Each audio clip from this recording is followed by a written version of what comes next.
Bismillahirrahmanirrahim. Assalamualaikum warahmatullahi wabarakatuh. Kembali lagi bersama saya Rindu Tegar Sejawati dengan NIM 341111159 dari kelas KIG.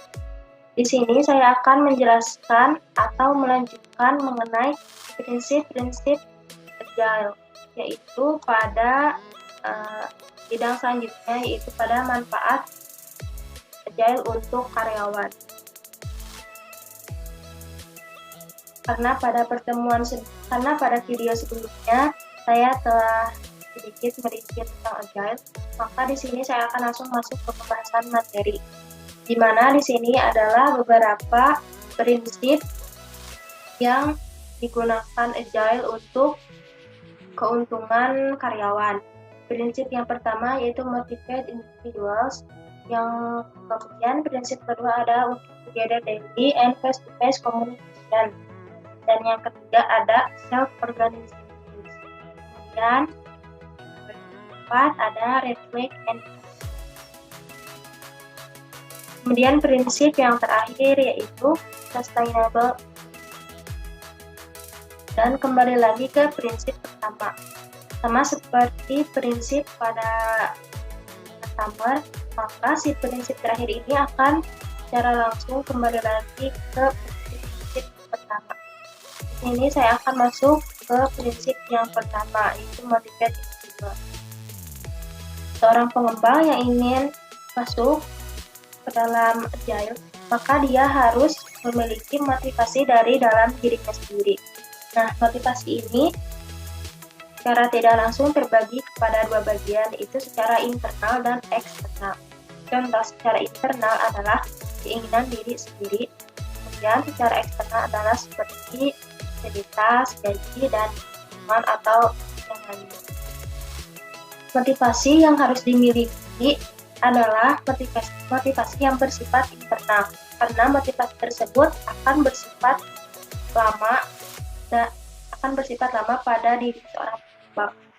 Jika tidak, maka si pengembang akan cepat bosan ataupun tidak nyaman ketika menggunakan agile. Nah, motivasi ini yaitu keinginan untuk menang, keinginan untuk berhasil, keinginan atau potensi sepenuhnya. Ini adalah kunci untuk membuka pintu menuju keunggulanan pribadi. Kemudian, jika seorang karyawan telah memiliki motivasi secara individu pada dirinya, maka dia akan bisa masuk ke prinsip agile yang kedua, yaitu working together daily and face-to-face communication.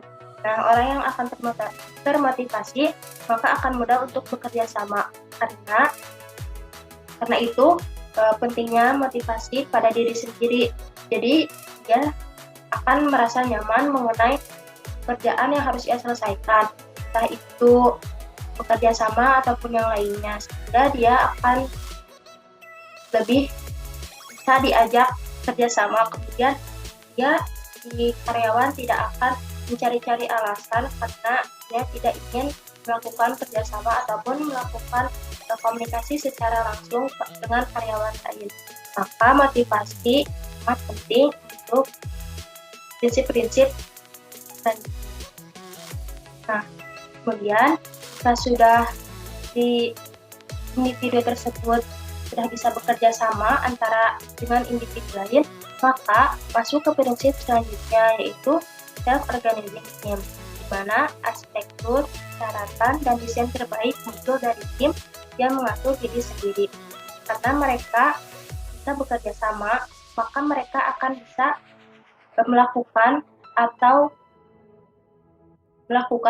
mengorganisasi tim mereka sendiri, sehingga mereka bisa memberikan sesuatu yang baik pada kerjaan mereka, dan mereka mengatur diri mereka sendiri, tidak mengatur diri mereka sendiri pada tim, sehingga tidak ada paksaan sama sekali. Kemudian setelah prinsip yang ketiga selesai, maka akan masuk ke prinsip yang keempat, yaitu reflect and adjust, di mana secara berkala tim merefleksikan bagaimana menjadi lebih efektif, kemudian menyesuaikan perilaku.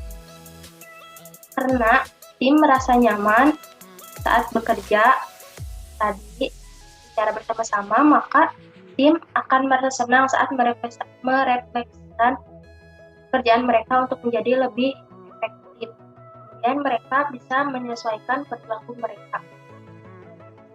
Dan yang terakhir adalah sustainable pace, yaitu bekerja pada pace yang sustainable atau dalam waktu yang normal. Sehingga si tim atau si karyawan akan bekerja pada waktu yang normal seperti biasanya.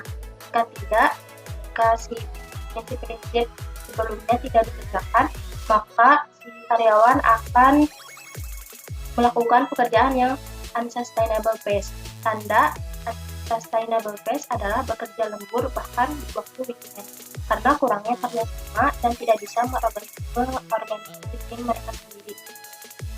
Kemudian mereka akan bekerja dengan lembur, bahkan tidak jarang mereka akan bekerja di waktu weekend. Nah, jadi ini bertujuan agar mereka tidak melakukan unsustainable pace. Kemudian tanda unsustainable pace yang kedua adalah mengabaikan praktik yang baik karena membutuhkan waktu. Karena mereka menghabiskan waktu yang lama untuk menyelesaikan beberapa proyek.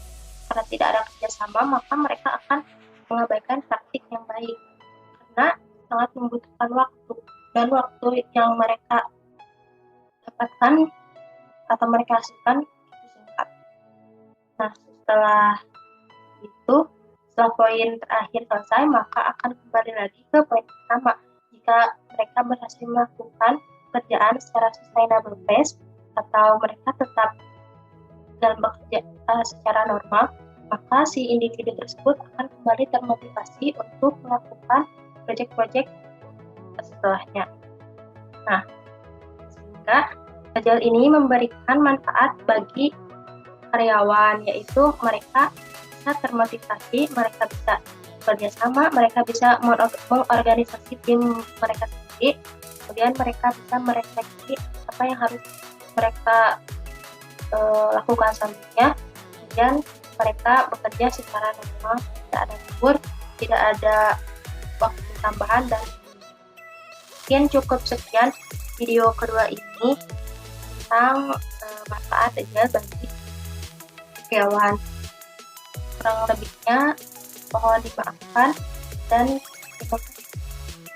Assalamualaikum warahmatullahi wabarakatuh.